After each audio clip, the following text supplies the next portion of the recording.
Hi, today we're going to talk about summer bass fishing. So we're talking water temperatures from maybe mid 70s all the way up to possibly 90 degrees. This is the bulk of the year. Depending on where you are geographically, it's those summer months, June, July, August. And in some areas, summer would start even way before that. So this lake is in central Illinois, so we're probably talking late May through August. And summer can be tough, but as far as talking about migrations, let's just zoom into one cove here. So here we go in this cove, this finger. So as we talked about in previous videos, the fish did their spawning up in these coves and these fingers, and you're always going to find some fish shallow, even in the summertime. But as that water warms up, they're basically heading out towards the main lake. Or if it's a really big arm, just the main arm of that body of water. You're going to be looking for steep drop-offs. You're going to be looking for points. Um, Most reservoirs don't have many weeds in them, so they're going to be hanging on rock. So here, for instance, here's a nice point that extends out towards deeper water, and there's actually an underwater road here. And so roads can be good places that'll hold fish, especially a road near a point like we have over here. So the fish are going to come out of these areas from the spawn. They'll recover, go through the post spawn, and now they start to get into the summer mode, and they're going to find ambush spots where they can feed. Now, bait fish is going to be a key component also, as well as that.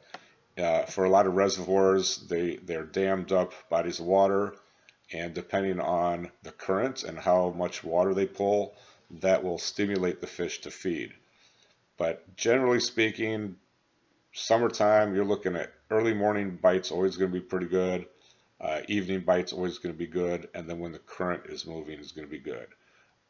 I really read my locator very carefully during the summertime looking for bait fish. If you can find bait fish, you're probably going to find some fish. So now I'm going to go to Kentucky Lake because part of the Tennessee River system is really well known for ledge fishing. Whoops, sorry. Lake Shelbyville that we were just on really doesn't have ledges at all. So what are they talking about with ledges? Well, I zoomed in. I'm actually going to back off a little bit. You can see the original river channel right here. It's kind of a lighter color. You can see there's blue on either side of it. So we know that this is pretty deep water. That's the original river. Okay, now I'm not at all an expert on Kentucky Lake, but I'm just going to choose a couple of fingers that are near where the river swings in, kind of close to those fingers. So let's zoom in. And let's let this load up a little bit here. There we go. Now we're starting to see some detail. So let's just choose this one right here. Again, I don't have any real specific knowledge of Kentucky Lake. I'm just talking about fish migration. So fish would have spawned up in some of these shallow fingers or little coves. They, as the post spawn is over, they're going to start making their way out. And this is what they're talking about with ledges. So if I zoom in right here, you can see this is 60 some feet deep, and then this is a ledge. This is a steep break line coming up to somewhere in the 30s, and then we've got an area here that's 26 feet deep. That could be a key holding spot for fish in the summertime. Now they're not all going to stay there the whole time. They're going to slide off and slide on. You have another one here, steep shoreline, or not shoreline, but steep break line, and then you've got an underwater point here, so that could be a good area. As I move along, again, what I know the Kentucky Lake fishermen are looking for is things like shell beds and whatnot. So here's the original river. We've got ledges on this side as well, topping out somewhere in the mid 20 feet range, and then dropping off into really deep water. So once they start pulling water from the dam, these fish will set up to feed because that's going to stimulate the bait fish and whatnot. So that's what they're talking about with ledge fishing. And these ledges go on for miles and miles. And certain ledges are better than others based on a multitude, a whole host of different reasons. But that's just a real quick explanation of ledge fishing. Again, I don't pretend to be an expert on ledge fishing, but the fish in general are going to move out from the coves to these ledges. Does that mean that you can't catch fish in July along these banks? That doesn't mean that at all. But big schools of fish do end up on these ledges, and that's where you see really prolific catches caught out along here. But I know a lot of tournaments are won by fishermen fishing in shallow during the summertime even. As far as a natural lake, natural lakes are a little bit different. I'll go back up to Madison, Wisconsin again.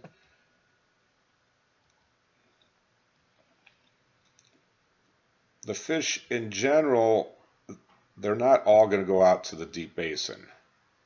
Certain fish will, but when we're talking largemouth bass, they generally are not going to do that in the summertime. So what they're going to do is hold up at certain depths depending on the clarity of the water and the weed growth. So the weeds are the key in most natural lakes to find your largemouth bass. So if this lake has a 10-foot weed line, which I don't know if that's exactly true, but let's just say it is, that 10-foot weed line, usually what happens, especially in really clear water, you're going to get a pretty substantial weed edge. And then that'll taper off, and you'll still see some weeds maybe down to 11, 12, 14, 15 feet. But they'll only be coming a little bit off the bottom, whereas let's say the 10-foot weed line, they're growing all the way almost up to the surface. So those weed edges become really, really important, and trying to find clusters of deeper weeds. Those become really key spots. So let's just say that this 19-foot depth, this swing right here, has some weeds that grow up about 4 or 5 feet off the bottom, and other areas around here don't have that. I could almost guarantee that's going to be a good spot in the summertime. And because it's a little bit deeper, you're going to have to get into crankbaits or drop shots or other techniques to get to reach those fish in that deeper water. You can certainly always catch fish off of docks on these natural lakes in the summertime, depending on the clarity or the boat traffic. Some of these lakes become really good in the evening or early morning before the boat traffic gets crowded. A lot of times the boats start zooming all around. You got water skiers. These fish are going to bury themselves in the weeds. They're not going to migrate to the deeper water, but they're just going to bury themselves in the weeds and kind of hunker down for that boat action to subside. But early morning can really be key on some of these natural lakes. Again, so natural lakes, you're looking more for the weed edge, not necessarily the main deep basin of the lake. So I hope that helps you understand some of the transition from spawn to post-spawn to summer. Be sure to hit subscribe.